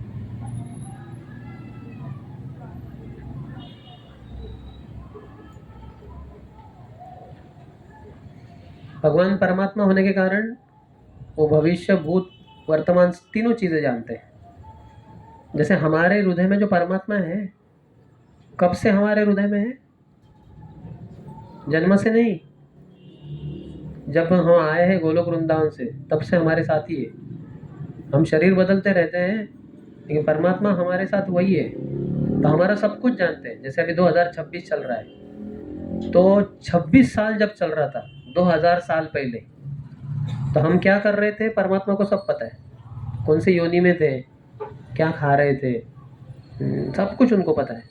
और आज से अभी 2026 चल रहा है, तो 3026, 1000 साल के बाद आप कहाँ रहोगे, ये परमात्मा को पता है। 5026 में, आज से 3000 साल के बाद आप कहाँ रहोगे, आपको पता है क्या? जटनी में रहोगे, क्या भुवनेश्वर में, क्या कटक में, क्या फिर हो सकता है मुंबई में? नहीं, आपको नहीं पता, लेकिन परमात्मा को सब पता है। भूत, भविष्य, वर्तमान तीनों जानते हैं। भगवान भगवता में कहते हैं, अजोपि सन अव्यात्मा भूतानाम ईश्वरोपि सन, और उसके पहले कहते हैं कि बहुनि में व्यतीतानि जन्मानि तव चार्जुन तानहम वेद सर्वाणि नत्वम वेत्थ जनार्दन नत्वम वेत्थ परंतप। कि हे अर्जुन, तुमने और मैंने बहुत सारे जन्म बिताए हैं, मैं सब जानता हूँ। क्योंकि भगवान शरीर बदलते नहीं, हम शरीर बदलते हैं तो विस्मरण हो जाता है, हम याद नहीं कर पाते। लेकिन भगवान शरीर नहीं बदलते, तो भगवान को सब याद है। तो भविष्यानि च भूतानि माम तु वेदा न कच्छन। तो कहते हैं कि वेदाहम समतीतानि वर्तमानानि च अर्जुन। हाँ, वेदाहम, वेद अहम, मैं जानता हूँ, समतीतानि, जो भी पास में भूतकाल में हो गया है, वर्तमानानि, जो वर्तमान में चल रहा है, भविष्यानि, भविष्य में जो भी होगा। जैसे हमने कहा 5026 में, 8026 में क्या होगा, 10,026 में, आज से 8000 साल के बाद। आपको पता है? कुछ भी पता नहीं, लेकिन परमात्मा को सब पता होता है, कौन क्या करेगा। तो इसलिए परमात्मा रूप में देख रही है कृष्ण को, काल रूप में। और ये भगवान की मर्जी के बिना, अनुमति के बिना एक पत्ता भी नहीं हिलता। जैसे अभी देखिए, तुलसी का पत्ता हिल रहा है, नीचे के भी हिल रहे हैं। हम कह रहे हैं क्योंकि कुछ तो हवा आ रही है, लेकिन हवा क्यों आ रही है? मद भयात वाति वातो यम। वात, हवा, वाति, वहती है, हवा बहती है, मद भयात, मेरे भय से, भगवान कपिल कहते हैं। मद भयात वाति वातोयम सूर्यस्तपति मद भयात। सूर्य भी इतना गर्म हो जाता है, अभी होगा और मई में, जून में बहुत गर्म होगा। अभी कितना 38 चल रहा है शायद, 38 डिग्री, 39 होगा, 40, 41, 42, 43। हाँ, बहुत गर्म होगा सूरज। ये भगवान के डर से गर्म हो जाता है वो। हम भी गर्म हो जाते हैं ना, आतंकवादी आ गए चटनी में तो हम गर्म हो जाएंगे। क्या क्या आतंकवादी आ गए, यहाँ कैसे आ गए, क्या कर रहा है ओडिशा गवर्नमेंट, पुलिस क्या कर रहे, सोए क्या, तो हम गर्म हो जाएंगे। तो सूर्यस्तपति मद भयात वर्षति इंद्रो, इंद्र वर्षा करता है। दहती अग्निर, अग्नि दहकता रहता है। मृत्यु चरति मद भयात, मृत्यु देवता एक भैंसे के ऊपर यमराज बैठते हैं, आपको पता होगा। हर किसी का अपना वाहन है ना, तो शिव जी का क्या वाहन है, बैल, जिसका नाम है नंदी। और वही दुर्गा का सिंह है, गणेश का चूहा है, तो मयूरेश का यानी कार्तिकेय का मयूर है। तो हर किसी का अपना वाहन है। तो यमराज का वाहन कौन है, भैंसा। तो भैंसे के ऊपर बैठ जाते हैं और हाथ में चाबुक लेते हैं और चलते हैं। मृत्यु चरति मद भयात, मृत्यु चलता रहता है। और जैसा जिसका समय आ गया, खट करके चाबुक से उसको पकड़ लेते हैं और उसको शरीर से बाहर, आउट, इमीडिएट। तो मृत्यु चरति मद भयात, भगवान के भय से ही यमराज कार्य करते हैं। और हम देखते हैं कृष्ण लीला में कृष्ण के कैसे दिव्य कार्य हैं। जब उनकी 64 दिन में संदीपनी मुनि के आश्रम में उनकी शिक्षाएं कंप्लीट हुई, पूर्ति हुई, तो उन्होंने गुरु महाराज से कहा कि आपको गुरु दक्षिणा में क्या दे। बोले कि प्रभास क्षेत्र में हमारा पुत्र गया था कुछ दिन पूर्व और तब से लापता है, तो कृपया उनको ढूंढ के लेके आइए। तो ये पता था शांतिपनी मुनि को कि पुत्र तो मर गया है, लेकिन ऐसा कार्य दिया है जिससे कि भगवान कृष्ण और बलराम की भगवत्ता पूरे संसार को समझ में आए। तो जाते हैं प्रभास क्षेत्र में और देखते उधर तो बालक है नहीं, समुद्र में छलांग लगाते हैं। वहाँ एक पंचजन नाम का एक राक्षस होता है शंख के रूप में, तो उसको मारते हैं भगवान, बाहर निकालते हैं, उसको पेट को फाड़ कर देखते हैं, उसमें तो है ही नहीं, तो मृत्यु को प्राप्त हो गए, यमलोक चला गया। तो लेकिन ये अच्छा शंख है, तो भगवान बोलते चलो मैं अपना शंख बना लेता हूँ। तो पंचजन राक्षस था वो, तो पांचजन्य बन गया वो। देवदत्तम धनंजय, पांचजन्यम ऋषिकेशो देवदत्तम धनंजय। तो पांचजन्य नाम का भगवान का विशेष प्रसिद्ध ऐसा शंख बन गया वो, राक्षस था शंख के रूप में। और फिर जाते हैं यमलोक, यमलोक में प्रवेश करने के पूर्व ही भगवान उस पांचजन्य शंख को बजाते जोर से, यमराज को ध्वनि यही अंदर यमलोक में आती है, मेरे स्वामी आ गए। तुरंत आरती का प्लेट लेके आते हैं, भगवान की आरती करते हैं, बोले आइए अंदर आइए। तो भगवान को सिंहासन पे बिठाते हैं, बोले बताइए क्या सेवा है। बोले हमारे गुरु के पुत्र जो है क्या आपके पास है। बोले हाँ, कुछ दिन पूर्व पंचजान राक्षस ने उनको मार डाला, खाया और अभी हमारे पास पहुंच गया आत्मा। बोले उसको हमें चाहिए, वापस दे दो। बोले ज़रूर। तो दे दिया भगवान को और भगवान उसको लेके आ गए यमराज के दरबार से। कौन लेके आ सकता है, असंभव है, लेकिन भगवान के जन्म कर्म च में दिव्यम, लेके आ गए। तो इस तरह से हमारे कोई शत्रु भी नहीं है और हमारे कोई मित्र भी नहीं है, ये सब सोशल इंटरकोर्स है, सामाजिक हमारा एक दूसरे के साथ लेन देन में जो हमारे साथ अच्छा बर्ताव करे तो हमारा मित्र बनता है। वही कुछ दिनों के बाद हमसे बुरा व्यवहार करे तो हम उसको शत्रु मानते हैं, है कि नहीं, आप देखेंगे। और जिसको हम पहले शत्रु मान रहे थे बाद में अच्छा डीलिंग होता है तो मित्र भी मानते बैठते हैं। तो इस तरह से कोई शत्रु भी नहीं, कोई मित्र भी नहीं है।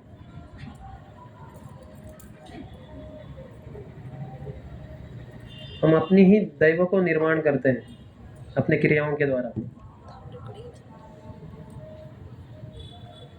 भगवान का कोई शुरुआत नहीं, कोई अंत नहीं है, इसलिए उनको शाश्वत काल भी कहते हैं। आगे 29वें में दोहराइए, न वेद कश्चिद भगवान् चिकीर्षितं तवेहमानस्य नृणां विडम्बनं न यस्य कश्चित् दयितोऽस्ति कर्हि चेत् द्वेष्यश्च यस्मिन् विषमामतिर्नृणाम्। हे भगवान, आपके दिव्य लीलाओं को कोई समझ नहीं सकता, जो मानव सदृश दिखाई देती है और इसलिए भ्रमित कर देती है। आप किसी के ऊपर एक ऐसी विशेष कृपा करते नहीं, न तो किसी से द्वेष करते हैं। आप लोग सब सोचते हैं ऐसे कि आप पक्षपाती हैं, लेकिन आप नहीं है पक्षपाती। भगवान पक्षपाती नहीं, पार्शल नहीं है। पक्षपात शब्द कहाँ से आता है? एक जो चिड़िया या पंछी होती है माता, वो अपने पक्ष से, अपने पंख से अपने बच्चों को ऐसे संभालती है और रक्षा करती है, कोई अगर बाहर का व्यक्ति आ जाए तो इसको पक्षपात शब्द यहाँ से आता है, पार्शलिटी। तो भगवान पार्शल नहीं है, इम्पार्शल है। समोहम सर्वभूतेषु न मे द्वेष्योस्ति न प्रियः ये भजन्ति तो माम भक्त्या मयि ते तेषु चाप्यहम्। भगवद्गीता में भगवान बताते हैं समोहम सर्वभूतेषु, मैं सभी जीवात्मा के प्रति समभाव ही है मेरा। न मे द्वेष्योस्ति न प्रिय, न मैं किसी का द्वेष करता हूँ, न मुझे कोई प्रिय है। ये भजन्ति तो माम भक्त्या, लेकिन भक्ति से अगर कोई मेरा भजन करे, मयि ते तेषु चाप्यहम्, वो मुझ में है और मैं उसमें हूँ। जैसे अभी मैं प्रवचन दे रहा हूँ आप सबको, और एंड में पूछूंगा प्रश्न है क्या, तो जो भी प्रश्न पूछेंगे हम उत्तर दे देंगे। तो हम सबके प्रति समभावी है। लेकिन समझिए कोई बालक छोटा सा आ गया और हमें एक गुलाब का पुष्प दिया, बोले प्रभु जी आपके लिए, तो हम बोलेंगे थैंक यू, क्या नाम है तुम्हारा, और हम उनको थोड़ा महाप्रसाद दे देंगे।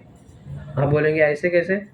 अरे हमें तो आपने कुछ महाप्रसाद नहीं दिया, लेकिन आपने हमारे साथ कुछ आदान प्रदान भी तो नहीं किया। आप खाली प्रवचन सुनते बैठ गए, एंड में प्रश्न भी नहीं पूछा, तो फिर हम क्या करेंगे? समझ रहे ना?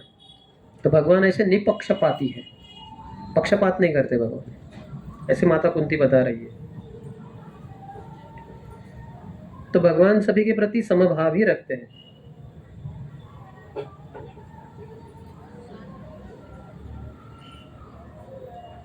हमारे भौतिक कलमश के कारण हमें भगवान की क्रियाएं दिव्य नहीं लगती, लेकिन भगवान की क्रिया दिव्य रहती है।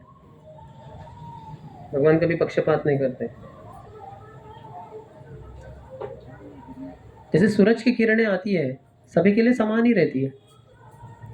आपको सूरज की किरणों में खड़ा रहना है और लाभान्वित होना है। सूर्य देवता स्वास्थ्य देवता भी है। सूर्य की किरणें आपके शरीर को स्पर्श करेंगे तो आपका स्वास्थ्य अच्छा रहेगा। तो ये सूरज की किरणें सभी के लिए उपलब्ध है। कोई नहीं कहेगा कि ये क्या है, जो भी रोड पे उनके ऊपर भगवान ये जो सूरज बहुत सूर्य प्रकाश डाल रहे हैं, तो आप भी जाइए रोड के ऊपर। आप अंदर इधर चार दीवारों के अंदर अपने आप को बंद करके रखें, तो चार दीवारों के अंदर तो नहीं आएगा सूरज, तो आपको भी अपने आप को एक्सपोज करना होगा। उसी तरह से भगवान की कृपा भी सभी के लिए है।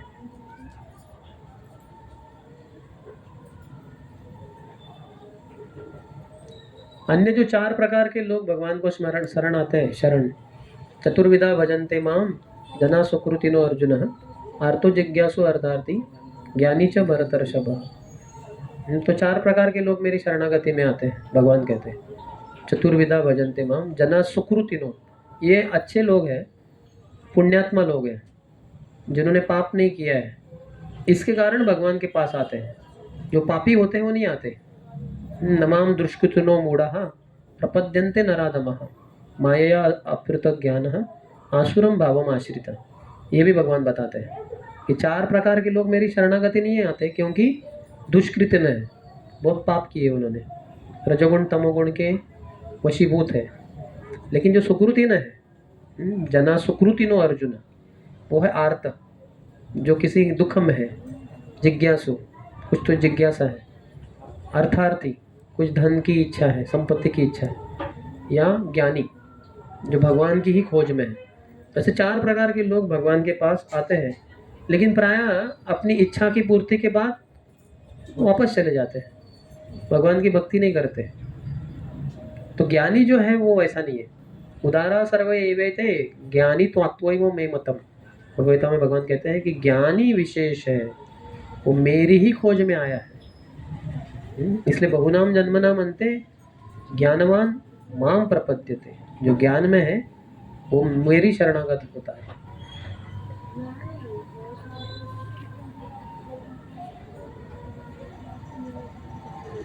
भगवान की कृपा सबके लिए पूरी तरह से उपलब्ध है।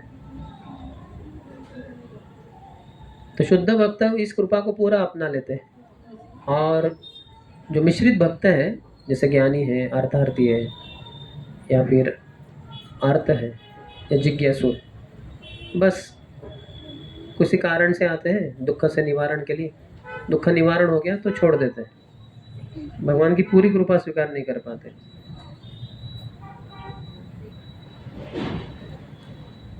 हम सबके लिए ये चॉइस है, चयन है कि क्या आप भगवान की पूरी कृपा चाहते हैं कि बस कुछ थोड़ी सी कृपा चाहते हैं।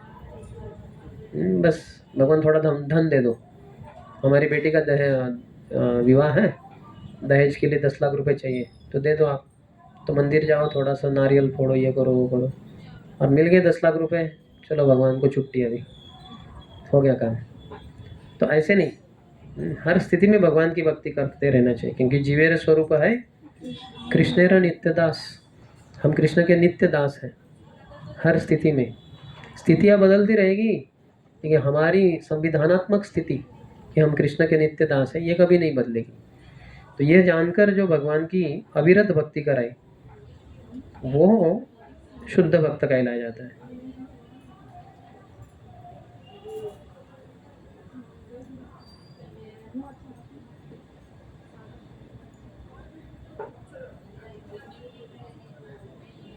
भगवान पक्षपाती नहीं है, इसके द्वारा यहाँ बताया गया। भगवान पक्षपाती ऐसे जो सोचते हैं वो लोगों की सोच में एक समस्या है, भगवान तो पक्षपाती नहीं। आगे कहते 30वें में, मेरे पेज दोहराइए, जन्म कर्म च विश्वात्मन अजस्या अकर्तुर आत्मनः तीर्यं नृषिषु यादस्सु तद अत्यंत विडंबनम। तो कहती है कि अर्थात ये बहुत ही भ्रमित करने वाला है। आप पूरे संसार के आत्मा हो, हालांकि आप अक्रियाशील हो, फिर भी आप कार्य करते हो, और हालांकि आप अजन्मा हो, फिर भी आप जन्म लेते हो। आप जानवरों के बीच में प्रकट होते हो, मानवों के बीच में, ऋषियों के बीच में, जलचरों के बीच में। ये सब भ्रमित करने वाला है। तो वो कहती है विडम्बनम, बहुत ही भ्रमित करने वाला है। तो भगवान की क्रियाएं समझना इतना आसान नहीं है, इसलिए तो जन्म कर्म च में दिव्यम, इतना आसान नहीं है। भगवान की लीलाएं थोड़ी कॉन्ट्राडिक्टर भी होती है, विरोधाभास हो जाता है। जैसे यहाँ बताया गया है, आप अजन्मा हो लेकिन जन्म लेते हो, आप अक्रियाशील हो लेकिन क्रिया करते हुए दिखते हो।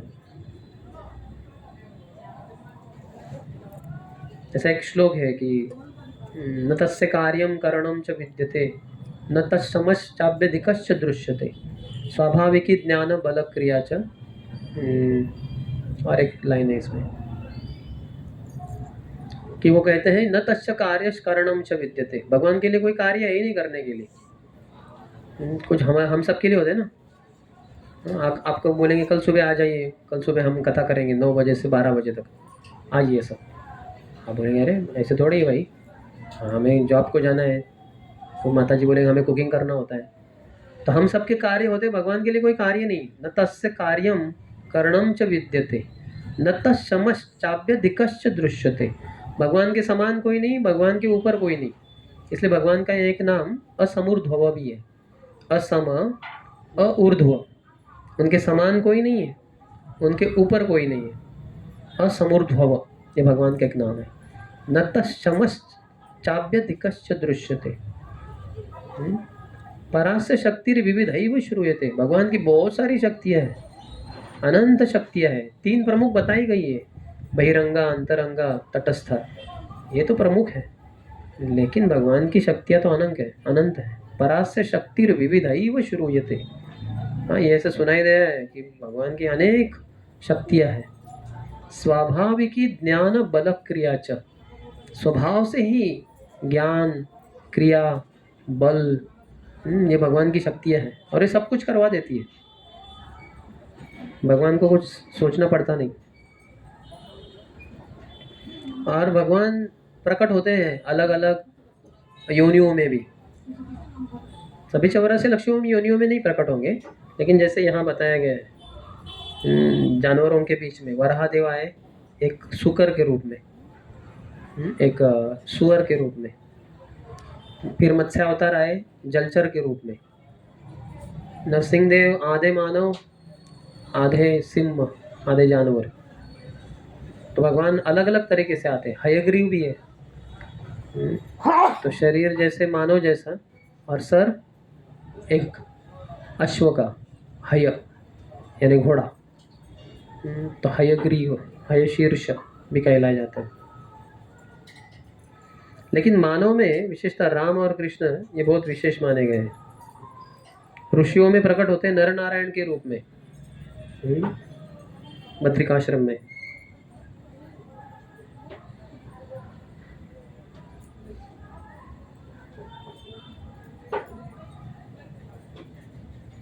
तो भगवान के नाम रूप गुण लीला सब दिव्य है, अचिंत्य है, हमारे सोच के परे है, समझ नहीं सकते हम।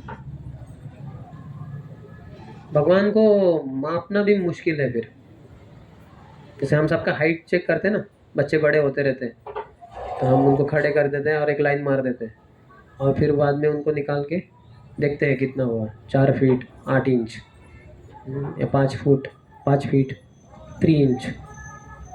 तो भगवान को मापना भी बहुत मुश्किल है। वैदिक ज्ञान के द्वारा भी भगवान जाने नहीं जा सकते, लेकिन शुद्ध भक्तों के द्वारा समझे जा सकते हैं, क्योंकि उनका उनके साथ घनिष्ठ संबंध रहता है।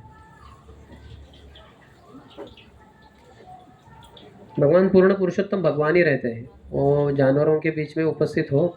जैसे भगवान वराहदेव प्रकट हुए तो ब्रह्मा जी के नासिका से प्रकट हुए और प्रवेश किए गर्भोदक सागर में, क्योंकि पृथ्वी नीचे चली गई थी रसातल में, उसको बाहर निकाला। अभी भगवान को हिरण्याक्ष के साथ लड़ाई करनी है तो शरीर पूरा गीला हो चुका है, जैसे जानवर करते हैं, आपने देखा होगा, कुत्ते हो गाय बैल हो, जब वो गीले हो जाते हैं ऐसे पूरे शरीर को ऐसे हिलाते हैं। पूरा आप देखेंगे सैकड़ों हजारों पानी के जल के ऐसे बूंदें उड़ती है सब दिशा में। तो वैसे वराहदेव ने भी एक झटका मारा जोर से, तो उनके शरीर से रोम रोम में जो पानी बस गया था गर्भोदक सागर का, वो पूरा ब्रह्मांड में ऐसे उड़ गया। और ऊपर के लोग, सत्य लोग, ब्रह्मलोक वाले, उन्होंने अपने हाथ में, ऋषि मुनियों ने अपने हाथ में वो जल ग्रहण किया और उसको प्राशन किया कि भगवान के शरीर से है, चरणामृत है।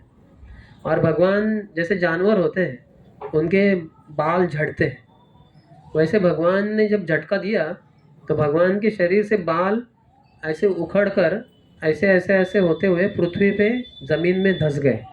और जो पेड़ आए उसको क्या कहते हैं, कुशाग्रास।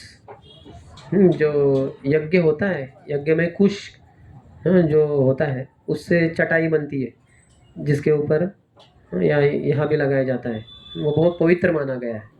ये आता कहाँ से, ये भगवान वराहदेव के बाल है ये। तो देखिए, अगर किसी जानवर के बाल, हमारे भी बाल होते हैं, हेयर कटिंग सलून के बाद वो जो नाई होता है उसको ऐसे ही चुमता नहीं बैठता है, वो फेंक देता है उसको, उसका बिजनेस नहीं करता, वो ऐसे ही फेंक देता है। अब देखेंगे गांव के बाहर वो ऐसा पड़ा रहता है बहुत सारे पुरुषों के बाल, तो उसको कुछ महत्व नहीं है, वो गंदा है। और बाल कटने के बाद हमें स्नान करना होता है और नाई भी शाम को स्नान करता है। लेकिन भगवान वराहदेव के बाल जो निकले वो कुशाग्रस बन गए, बहुत ही पवित्र बन गए। आगे 31वें श्लोक में कहते हैं, मेरे पीछे दोहराइए, गोप्या ददे त्वयि कृतागसी दाम तावद याते दशाश्रुकलीला अंजन संभ्रमाक्षम वक्त्रम निनीय भय भावनया स्थितस्य सा मां विमोहयति भीरपि यद बिभेति। ये दामोदर लीला के संबंधित श्लोक है। यानी दामोदर लीला जब हुई थी तो कुंती माता वृंदावन में थी, इसका ये प्रमाण है। हे मेरे कृष्ण, यशोदा ने जब एक रस्सी ली तुम्हें बांधने के लिए, जब तुमने अपराध किया मक्खन चुराने का, तब तुम्हारे आँखों से, जो बहुत ही विचलित थी, अश्रुओं का प्रवाह हो रहा था। इसी कारण तुम्हारे आँखों में लगा हुआ जो कज्जल था, अंजन था, वो पूरी तरह से इधर उधर फैल गया। आप भयभीत थे, हालांकि जो भय मूर्तिमान स्वरूप है वो भी आपसे डरता है। ये दृश्य मुझे भ्रमित कर देता है। तो अभी दो लोग हैं इधर, एक है यशोदा है और दूसरी है कुंती देवी।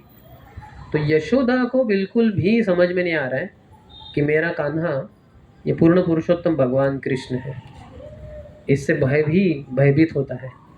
वो तो भय बिल्कुल निर्भय है। यशोदा माई बोले आज तो इसको सबक सिखाना ही पड़ेगा। अभी छोटा है तो इतना शरारतें करता है, मक्खन चुराता है दूसरों के घर से अपने घर में, आगे जाके बहुत बड़ा गुंडा बनेगा, बहुत बड़ा चोर बनेगा। तो इसलिए इसको सबक सिखाना पड़ेगा, अभी करना पड़ेगा, सही रास्ते पे लाना पड़ेगा। तो वो लगी हुई है, रस्सी के बाद रस्सी लाई, बांधने का प्रयास की। हर बार जब रस्सी पास में आई तो 2 उंगली कम पड़ गई, तो और रस्सी लाई, बांधी। तो भगवान की कमर तो उतनी छोटी सी ही है, एक मुट्ठी के समान है, और रस्सियाँ तो बांधती जा रही हो, बड़ी बड़ी लंबी रस्सी हो रही है, लेकिन फिर भी कृष्ण के कमर को वो बांध नहीं पा रही है। ये कैसी उलझन है। और सब देख रही है गोपियाँ, साथ ही साथ कुंती देवी भी वही खड़ी है। तो उनको बड़ा आश्चर्य लग रहा है। कुंती देवी ऐश्वर्य से भरी हुई है, उनको पता है भगवान कृष्ण ये पूर्ण पुरुषोत्तम भगवान है। छोटे बालक दिख रहे हैं लेकिन बालक नहीं है, ये भगवान है। तो इसलिए उनको बड़ा आश्चर्य लग रहा है कि ये इतने भयभीत क्यों है, इनसे से सभी डरते हैं, ये इतने डरे हुए हैं। एक समय तो माता यशोदा को भी लगा कि अरे इतना छोटे बालक को इतना भय अच्छा नहीं है, तो इसलिए उन्होंने छड़ी को फेंक दिया। लेकिन सोचा कि शरारतें तो बहुत करता है, कुछ ना कुछ ज़रूर करेगा, इसलिए इसको बांधना ही पड़ेगा। तो फिर रस्सी निकाली, एक के बाद एक, सुबह से लगी थी, शाम को बांध दिया उन्होंने कृष्ण को। बहुत घंटे चले और कलरफुल, बहुत रंगी बिरंगी थी, बहुत रंग रंगी की थी, अलग अलग, एक लाल रस्सी, एक नीली, एक पीली, एक सफ़ेद, अलग अलग रंगों की थी ये। वो ऐसा लग रहा था जैसे रस्सियों का उत्सव ही हो रहा है। जैसे बाजार में रस्सियाँ होती है ना, अलग अलग रंग की मिलेंगी। जो बच्चे पतंग उड़ाते हैं तो उनका वो क्या रहता है, वो मांझा। तो मांझा अलग अलग रंग का रहता है, लाल रंग का, नीले रंग का, काले रंग का, पीले रंग का। तो बच्चों को अच्छा लगता है, बोलो ये रंग का चाहिए मुझे, अब वो रंग का दे दो। तो या फिर हम भी बैलों को बांधने के लिए वगैरह रस्सी लेंगे, तो वो भी अलग अलग रंग के, नायलॉन की भी रस्सी लेंगे आप कपड़ों को सुखाने के लिए इत्यादि, तो उसमें हरे रंग की रहेगी, नीले रंग की, गुलाबी रंग की, अलग अलग रंग की। तो इस तरह से रंग बिरंगे थे वो, और सुबह से लगी थी और बांध ही नहीं पा रही थी। इतना कि गोपियों ने कहा अरे यशोदे छोड़ दे, आज कृष्ण का दिन है, तो उसको पकड़ नहीं पाएगी, बांध नहीं पाएगी। तो वो कही नहीं, ऐसे कैसे, मेरा लाला है, मुझसे कैसे नहीं बांधा जा सकता। तो बड़ी अटल थी वो उस पे, विचार पे, बांध के ही रहूंगी। तो इतना अटल विचार है कि भगवान को बांध के ही रहेगी। तो भगवान ने अपनी इच्छा शक्ति को लीला शक्ति के अंतर्गत वशीभूत कर दिया। ले ठीक है चलो बांधने दो माँ को। तो जैसे ही भगवान ने इच्छा की, तुरंत माता यशोदा ने बांध डाला उनको। और ये वात्सल्य रस में बांधी हुई थी रस्सी। बाद में तो यशोदा माई अंदर चली गई, घर के अंदर काम करने के लिए, घर के काम करने के लिए। तो सब ग्वाल बाल उधर ही थे।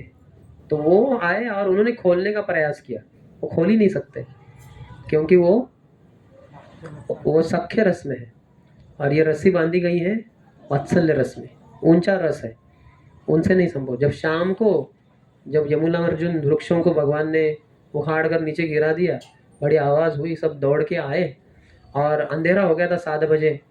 तो दिए लाए लोगों ने, कहाँ है कहाँ है, क्या हुआ? तो दिए लाए, इसलिए दिए लगाते हैं दामोदर कार्तिक महीने में, शाम के समय, क्योंकि भगवान कृष्ण को वो दिए से ढूंढ रहे थे सब, कहाँ है क्या हुआ, सब दिए से देख रहे, क्योंकि वृंदावन है, जंगल है, वहाँ तो कुछ स्ट्रीट लैंप है नहीं, सड़क के ऊपर कुछ भी लैंप नहीं है, तो दिए लगाए उन्होंने। और देखा तो नंद महाराज ने देखा, अरे मेरा कान्हा बांधा हुआ है, ये बड़े पेड़ नीचे गिर गए, तो ये क्या है? तो आए उधर, खट करके उन्होंने खोल दिया झट से। क्यों? क्योंकि वो भी वात्सल्य रस में, यशोदा माई और नंद महाराज दोनों वात्सल्य रस में। तो जो यशोदा माई वात्सल्य रस में कृष्ण को बांधी, नंद महाराज ने ऐसे छोड़ दिया उसको, खट के, एक झटके में, एक सेकंड में। लेकिन ग्वाल वालों ने कितना प्रयास किया, उनसे जमा ही नहीं वो, क्योंकि वो सख्य रस में है, उनका ऊंचा रस नहीं है, तो उनको संभव नहीं था वो।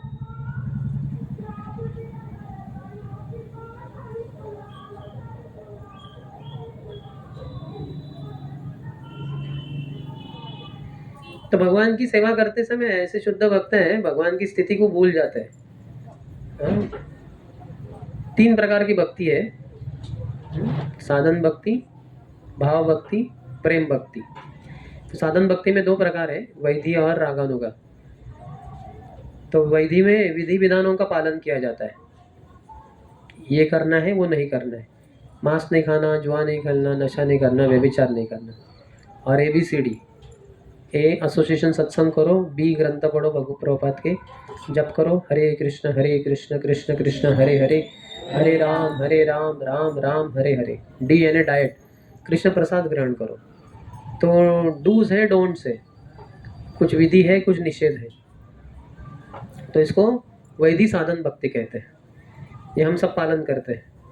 बाद में इतना भगवान के प्रति आकर्षण हो जाता है, रागानुगा, जो भगवान के रागात्मिका भक्त है गोलोक वृंदावन में, भगवान के नित्य पार्षद, उनके पद चिन्हों पे चलकर जब हम भक्ति करते हैं, उनसे आकर्षित होकर, अभी वेदों से शास्त्रों से प्रेरणा नहीं मिलती, ऐसे भगवान के पार्षदों के जीवन से प्रेरणा मिलती है, तो उसको रागानुगा भक्ति कहते हैं। राग यानी रागात्मिका डिवोटी जो है, अनुगा उनके पीछे जाकर, उनके पद चिन्हों पे चलकर, ये भी साधन भक्ति है, लेकिन ये रागानुगा कहलाई जाती है, ऊंचे स्तर पे। और फिर बाद में भाव भक्ति होती है और प्रेम भक्ति होती है। तो ऐसे 3 प्रकार की भक्तियाँ हैं, लेकिन सामान्यतः शुरुआत के दिनों में तो वैदिक साधन भक्ति, भगवान को ऑ एंड रेवरेंस के साथ, बहुत ही ऐश्वर्य, भगवान पूर्ण पुरुषोत्तम है, पूरे संसार के नियंत्रक है, ऐसे ऐश्वर्य की भावना से करना होता है। इसलिए इस्कॉन में, हालांकि हम राधा कृष्ण अभी देखेंगे हमारे, राधा श्याम सुंदर है, राधा वृंदावन चंद्र, राधा माधव, सब जगह पे राधा कृष्ण है। लेकिन अगर पुजारियों को पूछेंगे आप, वो जिस भाव में भगवान की पूजा करते हैं, वो भाव है लक्ष्मी नारायण का भाव। क्योंकि अगर हम भगवान कृष्ण, राधा कृष्ण को राधा कृष्ण के भाव में अगर पूजना शुरू कर देंगे, तो हम सहजिया बन जाएंगे, बहुत सहज बना, अरे ये तो मेरा यार है कृष्ण, ये 16 साल का जवान, और राधा रानी उसकी गर्लफ्रेंड, तो ये हमारे यार है। ऐसे न हो, इसलिए बहुत ही ऑ एंड रेवरेंस, बहुत ही ऐश्वर्यशाली भावना से भगवान की सेवा करते हैं पुजारी लोग, लक्ष्मी नारायण के भाव में। ये शास्त्रों में आचार्य ने बताया है। तो इसलिए हमारा श्रृंगार भी देखेंगे भगवान को, बहुत ही राजवेश में होता है। दिन का जो भगवान का श्रृंगार है, तो राजवेश में होता है, मुकुट वगैरह पहनाते हैं भगवान को। क्यों? क्योंकि स्वामी है, राजा है। राजभोग भी होता है, दोपहर को अर्पण होता है, 12 भोग अर्पण होते हैं भगवान को। वही वृंदावन में देखेंगे कृष्ण किस प्रकार से खाना खाते हैं, तो ऐसे भोजन थाली, ऐसे ही पत्थर के ऊपर अगर आप जाएंगे काम्य वन में, तो पत्थर के ऊपर ही ऐसे थाली जैसा है, और उसमें से भगवान खाते हैं, एकदम सिंपल, यशोदा माई ने वगैरह दिया है, एकदम आसान सीधा साधा। लेकिन वैसे उस भाव में हम भगवान की सेवा नहीं करते, लक्ष्मी नारायण के भाव।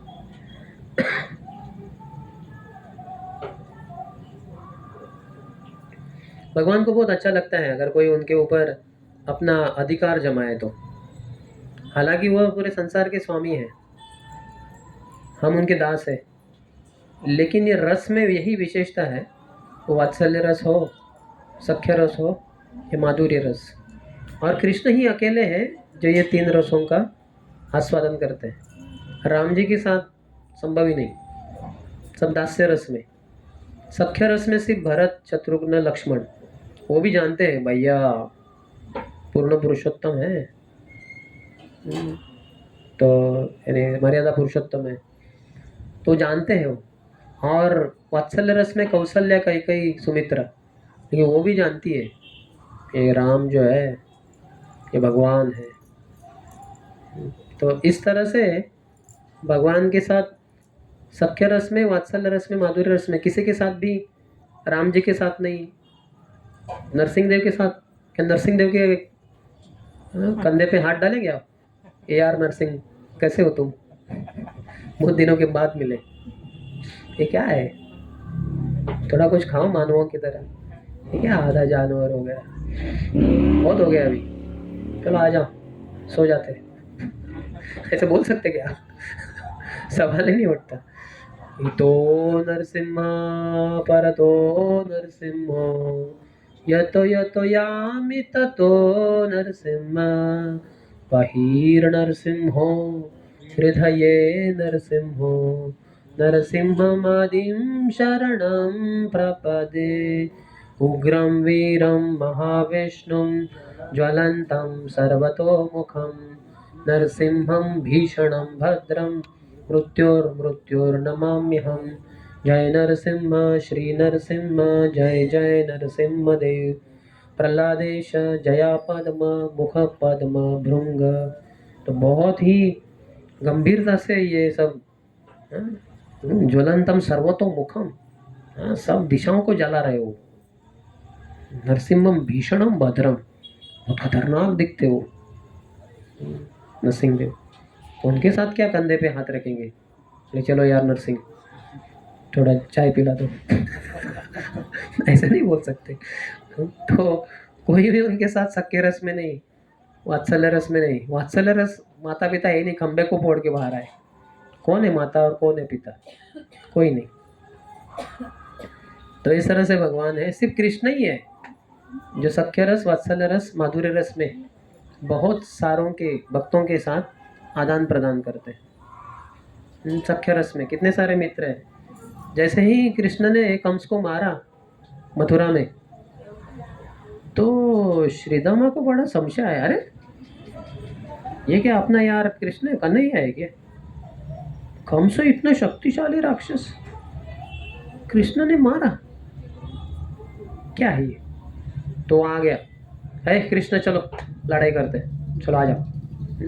तो दोनों का युद्ध शुरू, तो एक दूसरे को मारने लग गए। तो आराम से श्रीदामा ने कृष्ण को परास्त कर दिया। अरे ये तो अपना यार कन्हैया ही है वृंदावन वाला, ये तो कम से कोई एक मामूली राक्षस रहा होगा, कृष्ण ने मार डाला। अभी तो मैं समझ गया ये तो कृष्ण अपना ही है। मुझे लगा इससे कैसे इतने शक्तिशाली राक्षस को कृष्ण ने मारा।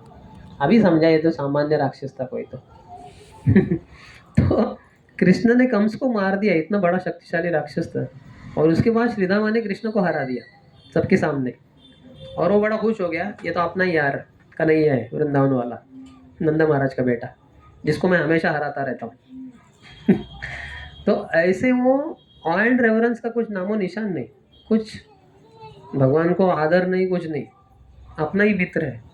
और वैसे ही यशोदा माई भी है, वो कुछ कृष्ण को सलामी मारने वाली है नहीं, बस अपना खाना है, मैं इसको दूध न पिलाऊं तो ये मर जाएगा, तो मेरी जिम्मेदारी है इसको खाना खिलाना पिलाना इत्यादि।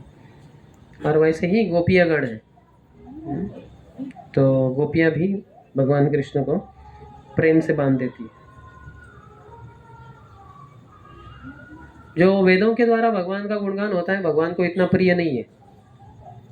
सहस्रा शीर्षा पुरुषः सहस्राख्या, ऐसे श्लोक है पुरुष सूक्त प्रेयर, तो बहुत ही रेवरेंस के साथ सलाम है ना, हाँ हुजूर जी, हुजूर खाओ हुजूर। ऐसे बहुत सारी प्रार्थनाएं हैं वेदों में, इधर भी देखेंगे, ये जो आवाज़ आ रही है इसके थोड़ी देर पहले, 2-3 घंटे पहले बहुत वेद पठन के बहुत सारे श्लोक बताए जा रहे थे। तो बहुत गुणगान होता है भगवान का, लेकिन भगवान को ऐसे जब वेदों के द्वारा स्तुति होती है, हाँ, भगवान को नींद आती है। और वही गोपियाँ या यशोदा माई कहते हैं, काना मक्खन चोरी किया कि नहीं तूने, मिट्टी खाई कि नहीं तूने? नहीं नहीं माँ, मैं क्यों मिट्टी खाऊंगा? अरे तुमने इतने अच्छे मक्खन देती हो, दूध देती हो, घी देती हो, मैं क्यों खाऊंगा मिट्टी? नहीं, मिट्टी खाई है तूने। बलराम जी भी कह रहे नहीं, आज सबको मैंने परास्त कर दिया खेल में, तो सब मेरे विरोध में है। बलराम जी भी उनके साथ हुए थे। तो तुम्हें अगर विश्वास नहीं है तो मेरे मुंह खोल कर देखो, मिट्टी है क्या? बोले हाँ ठीक है, खोलो मुंह। तो कृष्ण ने अपना छोटा सा मुंह खोला, छोटा सा, और देखा अंदर यशोदा माई ने तो क्या देखा, उन्होंने न दांत देखे, न गम्स देखे, न उनकी जीवा देखी, उसके अंदर उन्होंने पूरे ब्रह्मांड को देखा, पर्वतों को देखा, नदियों को देखा, पंछियों को, जानवरों को, पेड़ों को, देशों को, शहरों को, यहाँ तक कि वृंदावन को, वृंदावन में यशोदा माई कृष्ण के मुंह में देख रहे, ये भी देखा। ये तो चक्कर आने वाली बात है। जैसे अगर थिएटर में आप स्क्रीन के ऊपर देख रहे, मूवी के थिएटर में सब देख रहे हैं, तो वो सब तो देख सकते हैं आप, लेकिन आप अपने आप को थिएटर में बैठे हुए स्क्रीन को देख रहे, ये कभी नहीं देख सकते। लेकिन यशोदा माई को वो भी दिखाई दे रहा था, तो उनकी बुद्धि भ्रमित जैसे हो गई, वो समझ में नहीं आ रहा था ये क्या हो रहा है, क्या मैं सही में देख रही हूँ ये सब, कि कुछ भ्रम में? शायद भ्रम में मैं सोच रही हूँ मैं ब्रज की ब्रजेश्वरी हूँ, और नंद महाराज मेरे पति वो ब्रजेश है, और मैं रानी हूँ, और कृष्ण मेरे छोटे पुत्र हैं, लेकिन असलियत में तो ये तो पूर्ण पुरुषोत्तम भगवान है। तो क्या हो रहा है? तो भगवान ने फिर से योग माया से उसको ढक दिया, और फिर वो सोची नहीं, कृष्ण तो कान्हा मेरे छोटे पुत्र हैं, मेरे बिना जीवित नहीं रह सकते। तो कृष्ण ऐसे बहुत लीला रचते हैं और बहुत नटखट दिखाई देते हैं, और मक्खन चोरी करते हैं सबके घर में, अपने ही घर में भी चोरी करते हैं, सबको बांटते हैं, मित्रों को बांटते हैं, कौओं को बांटते हैं, बंदरों को बांटते हैं, और बहुत आनंद लेते हैं। ये भगवान की विशेषता है। ये सब वृंदावन में लीलाएं संभव है, अन्य कहीं भी नहीं, न द्वारका में, न मथुरा में, न किधर और, अयोध्या वगैरह तो संभव ही नहीं।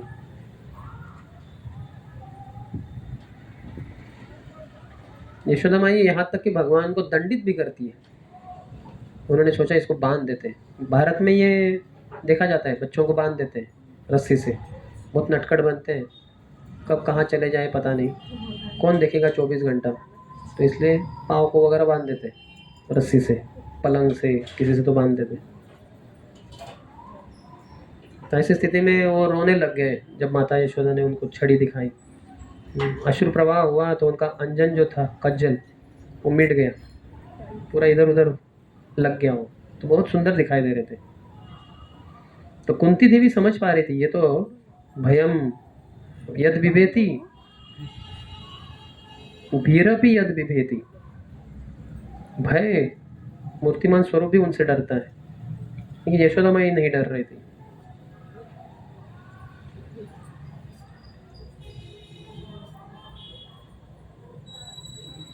यही दृश्य कुंती महारानी को भ्रमित कर रहा है कि जिनसे भय भी डरता है वो अपनी माता से डर रहे हैं, ये कैसे संभव है?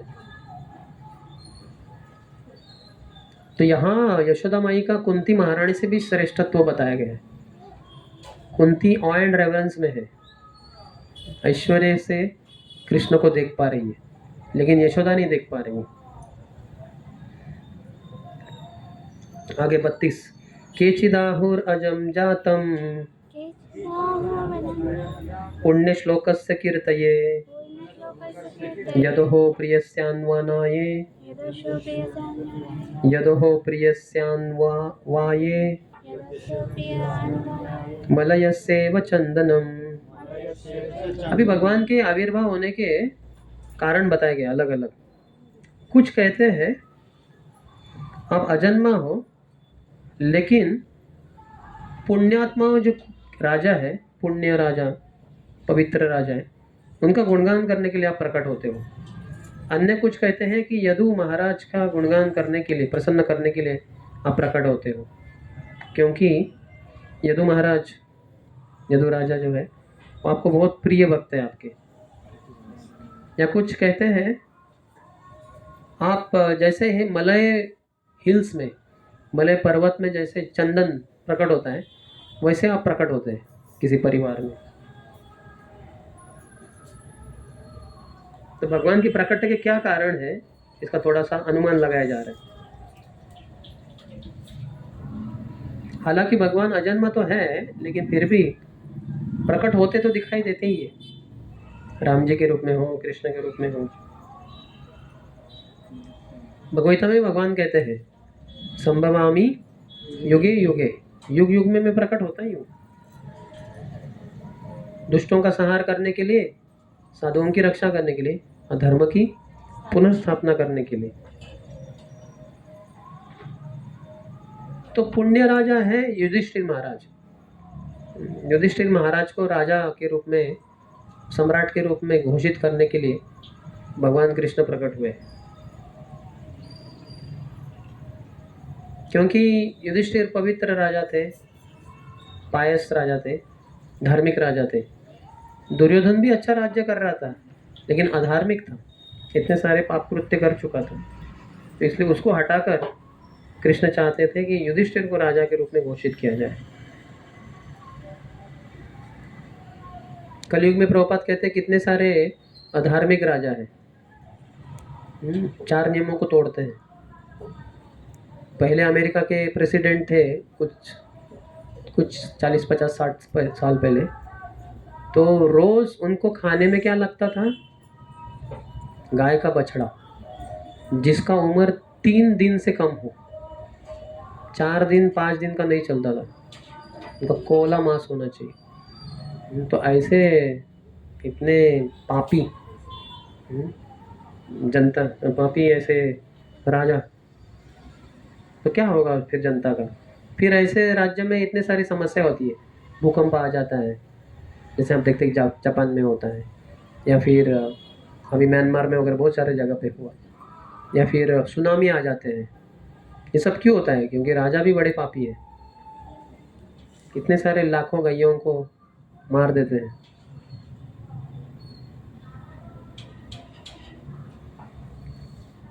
जो प्रजातंत्र राजा है, राज्य है ना, क्या कहते हैं, लोकशाही, इसमें हम लोग ही चुन के देते हैं राजा को, हम ही मत देते हैं और उसके अनुसार राजा चुन के आता है।